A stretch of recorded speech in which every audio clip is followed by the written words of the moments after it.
Cristiano Ronaldo o'yin vaqtida Tojikiston darvozaboniga nisbatan keskin hissiyot ko'rsatdi. U gol ura olmayotgani sabab asabiylashib ketgandi.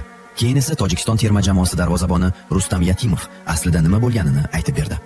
Eslatib o'tamiz, Al Nasr FC Osiyo Chempionlar Ligasida Tojikistonning klubiga qarshi maydonga tushdi. Ammo birinchi bo'limda Ronaldo jamoasi hech narsa qila olmadi. Darvozabon barcha zarbalarni qaytardi. Hatto bo'lim oxirida tojik jamoasi gol ham urdi. Ikkinchi bo'limda esa Kris allaqachon hissiyotlarga berilgan edi. Bunday jamoaga yutqazayotganlari unga yoqmayotgandi. Oxir-oqibat u darvozabonning harakatlaridan norozi bo'lib, hatto to'pni uning oldiga qo'yib, o'yinni tezroq boshlashga undadi. O'yindan keyin Rustam Yatimov vaziyatni tushuntirdi. Ma'lum bo'lishicha, tojik jamoasi Al Nasr FC yuqori tempda o'ynayotganini tushunib, uni pasaytirishga harakat qilgan. Shu jumladan o'yinni biroz cho'zgan. Shu sabab avval Ronaldoga baqirdi, keyin darvozabon ham javob qaytardi va bahs kuchayib ketdi.